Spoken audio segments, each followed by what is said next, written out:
É isso aí, galera. Começa mais um Homecast, Cast Home. Cast Home, estamos variando entre o humor eu tô bem ou eu vou surtar nessa quarentena.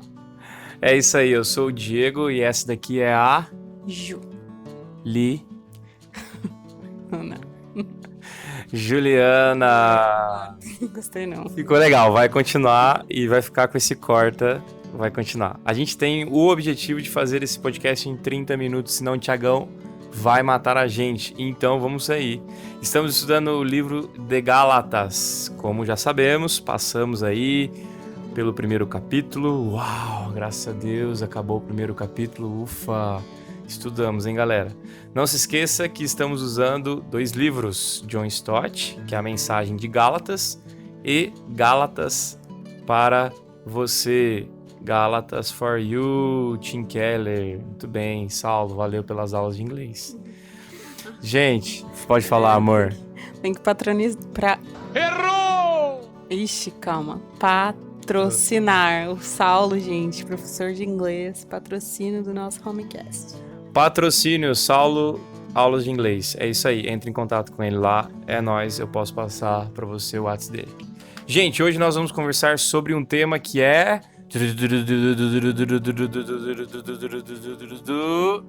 A unidade do evangelho. Muito bem, palminhas. Não. Perguntas que trazem um pouco de provocação pro nosso tema. Vai você. Provocações. Ai, gente, tá tensa a quarentena, viu? Vou te falar. A gente tá endoidando, mas vamos lá. Vamos, 30 minutos hoje a gente tem. Vamos endoidar juntos. Quais são as tretas que estavam rolando? Quais as tretas que rolam hoje em dia? A sua igreja é unida? Você vive a unidade do evangelho ou só na divisão do evangelho? É isso aí, então solta a vinheta. É nóis, Thiagão. O mundo não é um grande arco-íris. É um lugar sujo, é um lugar cruel, que não quer saber o quanto você é durão. Vai botar você de joelhos e você vai ficar de joelhos para sempre se você deixar. Você, eu, ninguém vai bater tão duro como a vida. Mas não se trata de bater duro. Se trata de quanto você aguenta apanhar e seguir em frente, o quanto você é capaz de aguentar e continuar tentando. É assim que se consegue vencer. Agora, se você sabe o seu valor, então vá atrás do que você merece, mas tem que ter disposição para apanhar. E nada de apontar dedos, dizer que você não consegue por causa dele ou dela ou de quem seja.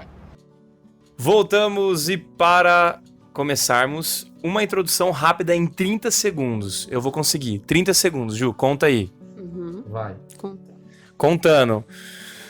Primeiro ponto, autoridade de Paulo. Lembre-se, a autoridade de Paulo nasce em Cristo Jesus e não em homens. Segundo ponto que nós conversamos, o verdadeiro evangelho. Guarde o versículo 4 do primeiro capítulo. É a essência do evangelho. Se você quiser, decore esse versículo. Coloca na sua geladeira, no seu celular, no seu filtro, sei lá o que. Coloque, guarde esse versículo, beleza? Terceiro ponto, infidelidade dos Gálatas, que nós já conversamos também, como essa infidelidade dos Gálatas é muito parecida com a nossa. A gente tem que lembrar também que essa infidelidade vai fazer um pouco de sentido nos nossos dias e nesse texto agora, beleza? Ufa, deu 30 segundos, Ju? Acho que sim, né? E assim nós chegamos no nosso segundo capítulo. Que da hora! Segundo capítulo, amor. Graças a Deus, demorou, mas chegou. Demorou, mas chegou, mas era essa a ideia. A gente ia passar devagarzinho em cada versículo. Fala, amor. Acredita, sempre alcança. Muito bem, estamos com o Cuca aqui também junto. Vamos lá, então? Leitura do texto. Abra sua Bíblia, seu smartphone, seu papiro, seu papelzinho de pau. No segundo capítulo, tá bom? Do livro de Gálatas, nós leremos do primeiro versículo até o versículo 10. Com a leitura, Juliana. Juliana. Vamos lá. É tudo isso? Você vai ter que passar, né? Vou passar. 14 anos depois, subi outra vez a Jerusalém com Barnabé, levando também a Tito.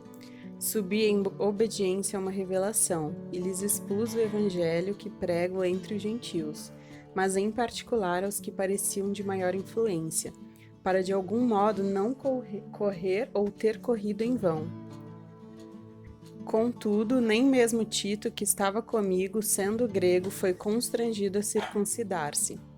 E isto foi por causa dos falsos irmãos que se entremeteram com o fim de espreitar a nossa liberdade que temos em Cristo Jesus e reduzir-nos à escravidão, aos quais nem ainda por uma hora nos submetemos, mas para que a verdade do Evangelho permanecesse entre vós. E quanto àqueles que pareciam ser de maior influência, quais tenham sido outrora, não me interessa.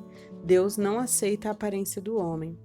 Esses, digo, que me pareciam ser alguma coisa, nada me acrescentaram.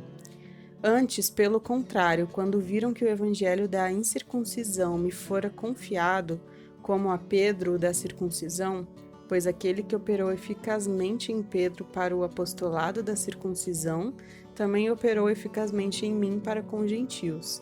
E quando conheceram a graça que me foi dada, Tiago, Cefas e João, que eram reputados colunas, me estenderam a mim e a Barnabé a destra de comunhão, a fim de que nós fôssemos para os gentios e eles para a circuncisão, recomendando-nos somente que nos lembrássemos dos pobres, o que também me esforcei por fazer.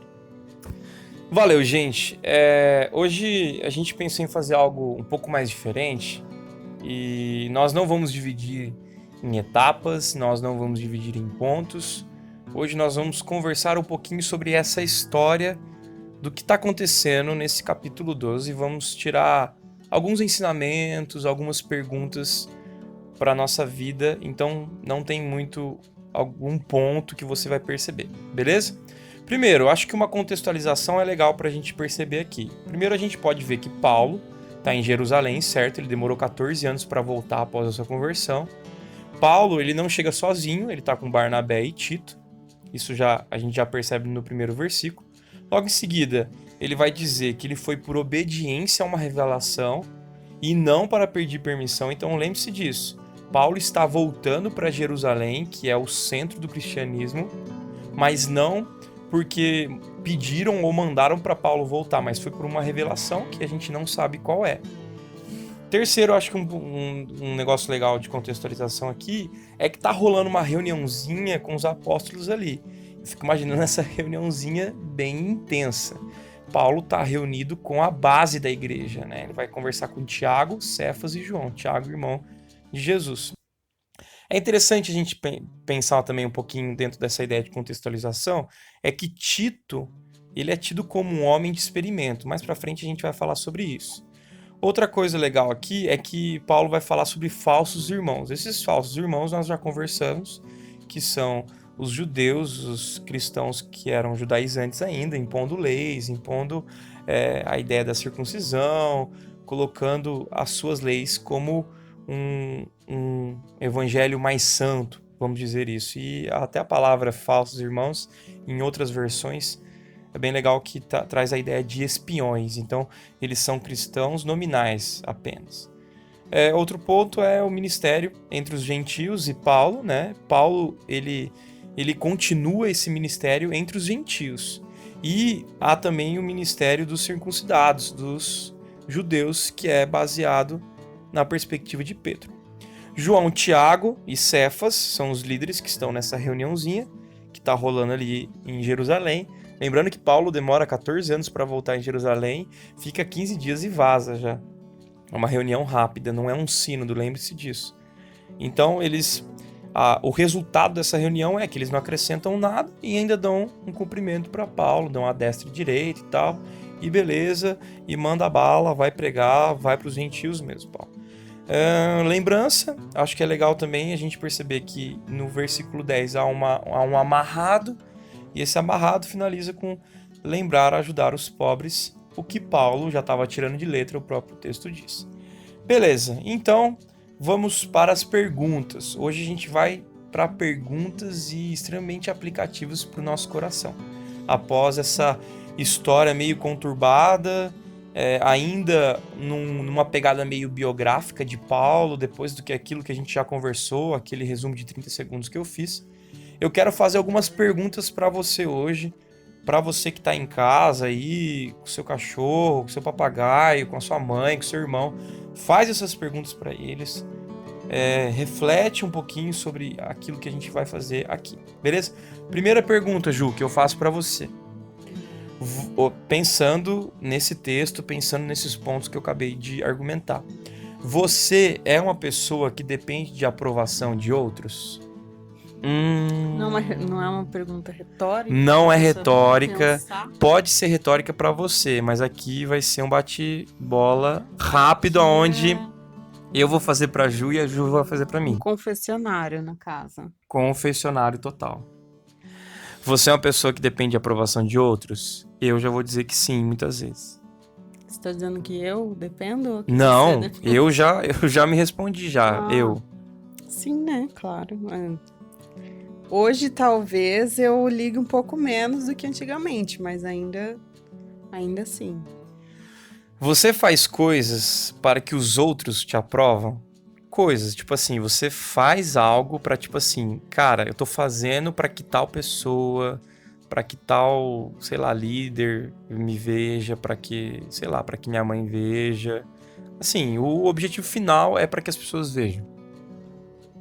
Não tudo, mas tem coisa que sim, principalmente no nosso trabalho, né? Às vezes a gente quer fazer para pessoas e não necessariamente para Deus.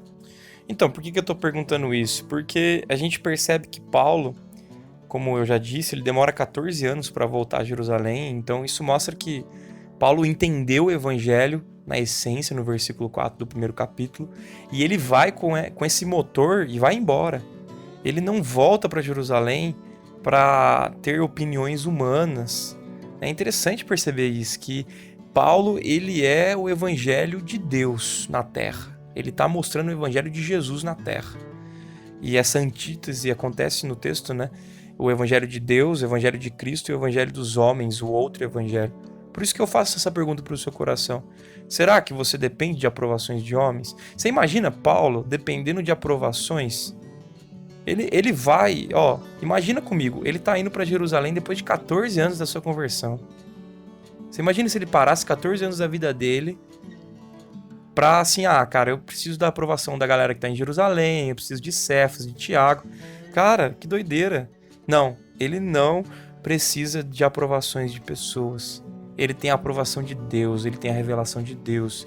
Ele tem o chamado como apóstolo através de Jesus. Outra pergunta, talvez outra questão, eu quero que você imagine essa reuniãozinha. Cara, Paulo tá no meio dos top. E ele leva duas pessoas. Primeiro Tito, que era gentil, não era circuncidado, e Barnabé, que não era gentil. Então, ele tinha uma ligação com os judeus. Cara, você imagina essa tensão? Paulo leva Tito e Barnabé para uma reunião com uns caras sensacional. E mesmo assim, ele vai embora. Outra questão falsos irmãos no meio enchendo o saco de Paulo. Já parou para pensar nisso? E agora eu faço essa pergunta para você. Será que somos assim também? Será que a gente enche o saco daquilo que não era para encher? Fala sério, Ju. O que você acha? Não acha que a gente enche o saco de muita coisa que não era pra encher? A gente, sabe, coloca umas coisinhas que não era pra ter? Com certeza, tá nesse ambiente cristão, ambiente de igreja, ambiente político, é um saco, né, também. A gente tá sempre discutindo bobeiras, coisas irrelevantes, né? Exatamente, porque naquele momento há esses espiões, né, esses cristãos nominais, colocando pedrinha, sabe, enchendo o saco, falando que Paulo não tinha autoridade e tal. Só me explicando, não que não seja importante a discussão dessas coisas, né?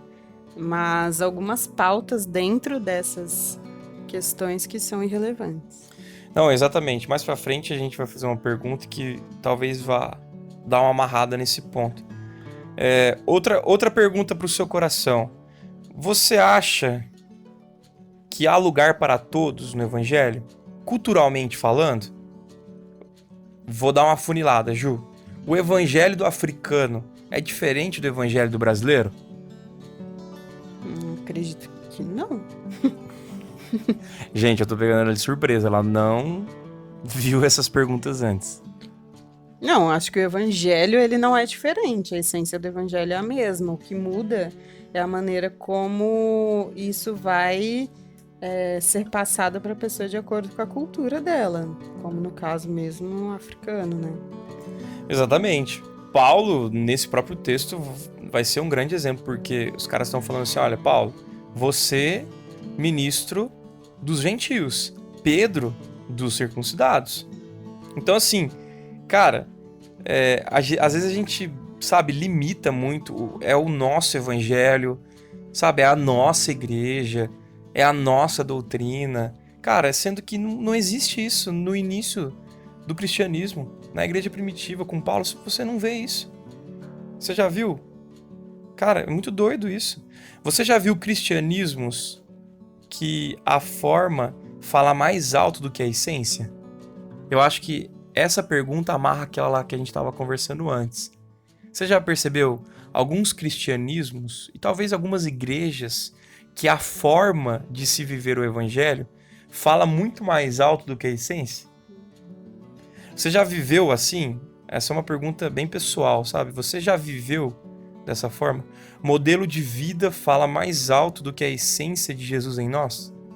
Por exemplo, sei lá, não usar calça, não tomar tal coisa, não ver tal coisa, fazer tal coisa.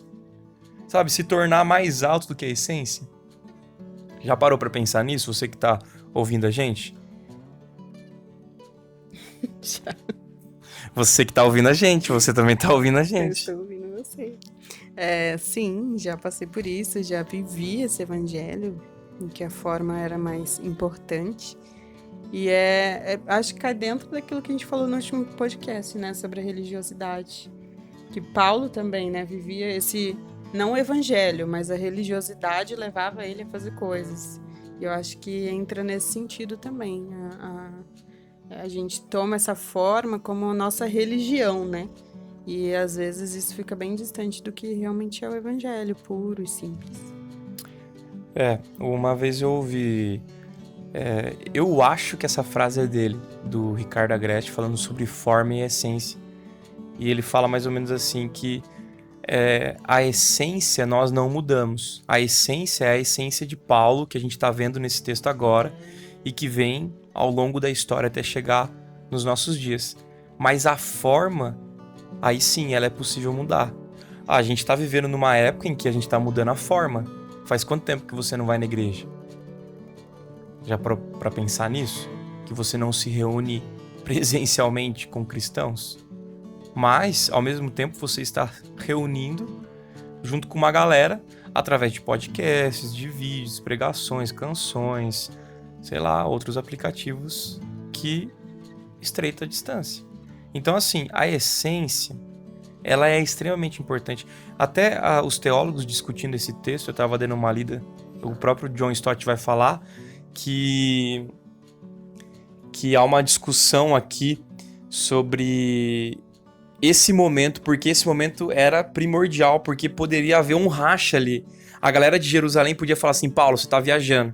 E aí ali iniciar uma igreja dos gentios e depois uma igreja dos judeus, dos cristãos judaizantes. Olha que doideira. Por causa de Paulo, que há um confronto ali com o povo de Jerusalém e as coisas se acertam, hoje nós temos a possibilidade de ter um cristianismo cristão mesmo, de Jesus. É até meio estranho falar isso, mas é um cristianismo de Jesus, não um cristianismo de Paulo, de João, de Mateus.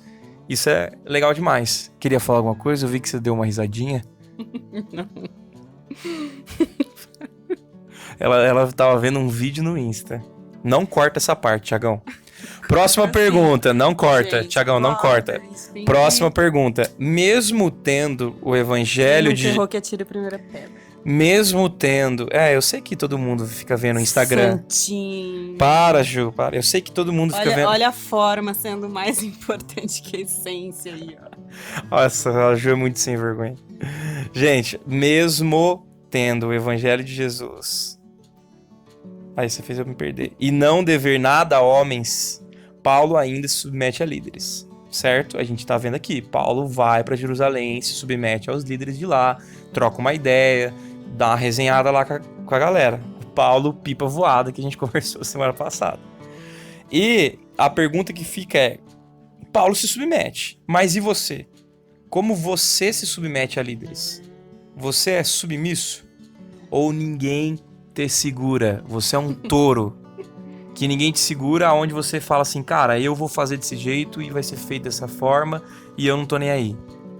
É ou não é, tourinha? No caso, nem me senti tocada com essa pergunta. Cuidado, galera, cuidado, porque muitas vezes nós encontramos várias pessoas cristãos meio, sei lá, isolados, que estão fazendo o seu pelo seu, porque não conseguem se submeter a lideranças, não conseguem se submeter a pastores, a presbíteros, a líderes de grupos.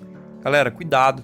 Paulo, que era Paulo, todo violentão, todo doidão, e que vive o evangelho de Deus, e que por várias vezes no próprio texto vai falar que ele não está olhando muito para questões de homens, mesmo assim, aos líderes daquele momento, Paulo vai conversar com esses caras.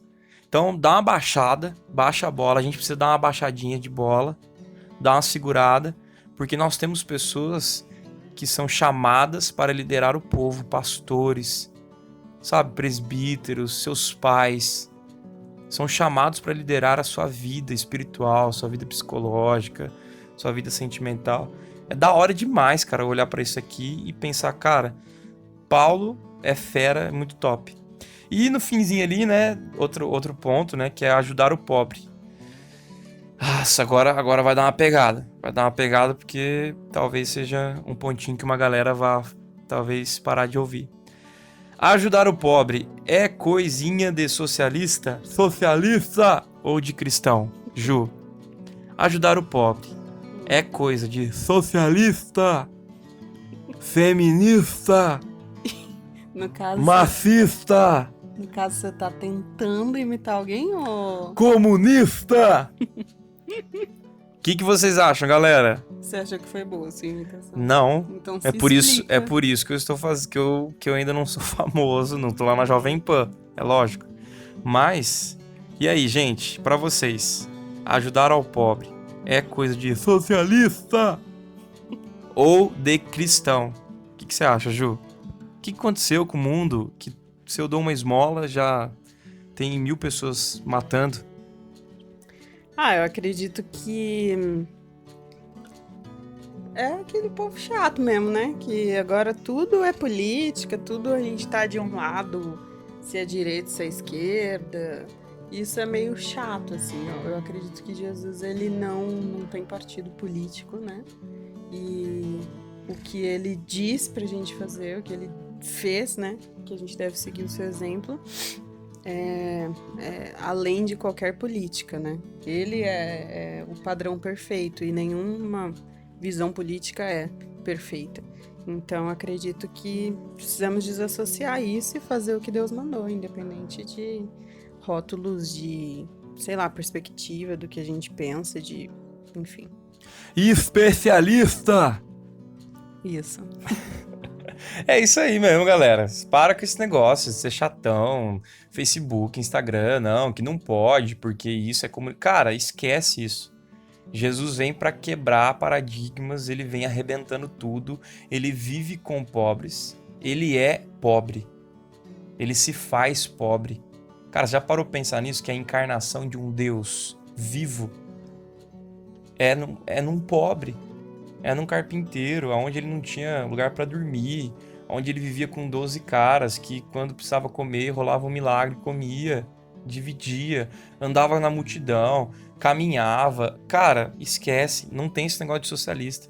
Ser cristão é ter um olhar generoso, um olhar social, é perceber as dificuldades do seu bairro, é perceber as dificuldades da sua cidade.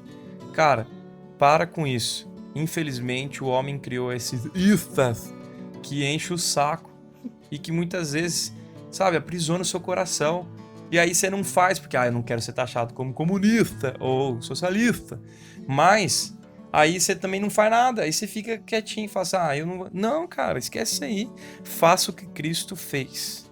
Viva o que Cristo estava vivendo. Cara, o fechar do texto é recomendando-nos somente que nos lembrássemos dos pobres. O que também me esforcei por fazer.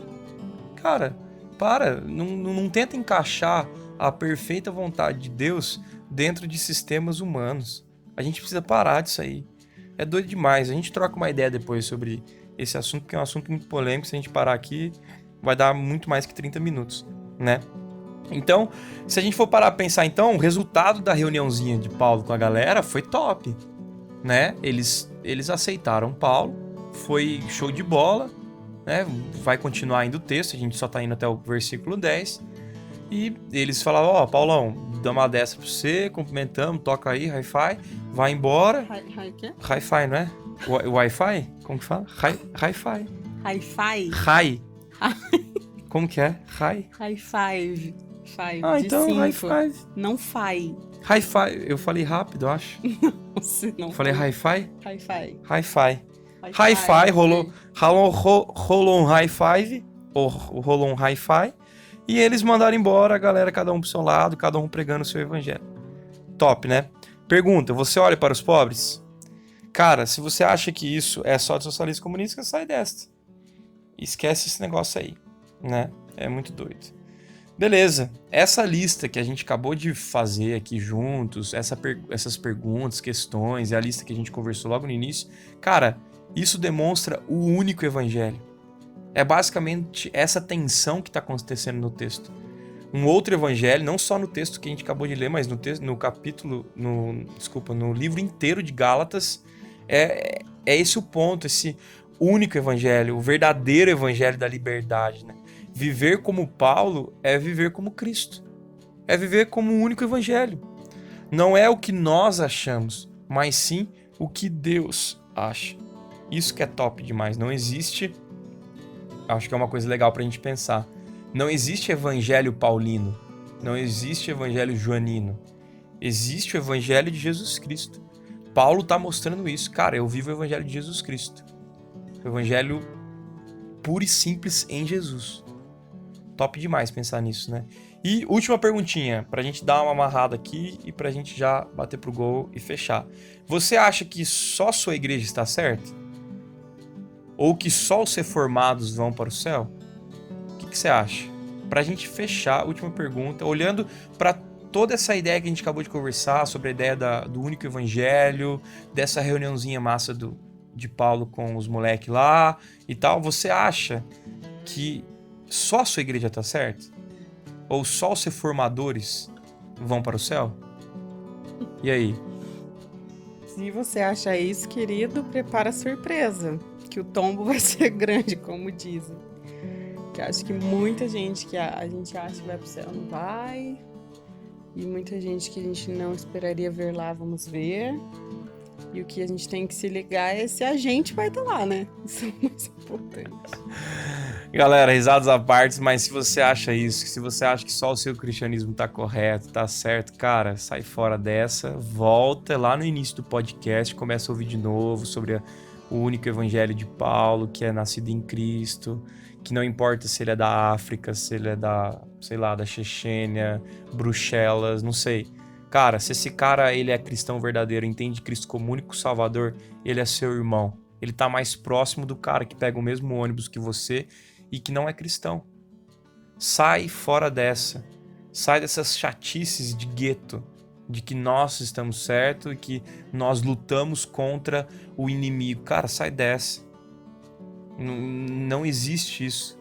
Existe um único evangelho. Esse único evangelho, ele é vivido em diversas igrejas. E louvado seja Deus por isso. Existe uma grande igreja universal invisível que está acontecendo sem você saber, cara. E a igreja visível que você consegue perceber aqui, cara, também ela é enorme e ela não está fechada em muros. Cara, que Deus abençoe muito a sua vida, que você viva esse evangelho único, que às vezes vai ser bombardeado com pressões da sociedade, mas que você se fortaleça em Cristo Jesus, como Paulo também fez, baseando a sua força, o seu motor no Evangelho de Jesus Cristo, no sacrifício dele, na morte e na ressurreição. Não pare na morte. Ele ressurgiu e vivo está e mora hoje conosco, em nossos corações, e por isso nós podemos viver a sua vida. Galera, Deus te abençoe muito. Esse foi nosso Homecast. Últimas palavras, amor? Isso aí, galera. Respira, inspira e não pira nessa quarentena. E semana que vem a gente tem mais um podcast. Beijo. É nóis, galera. Até semana que vem. Deus te abençoe muito.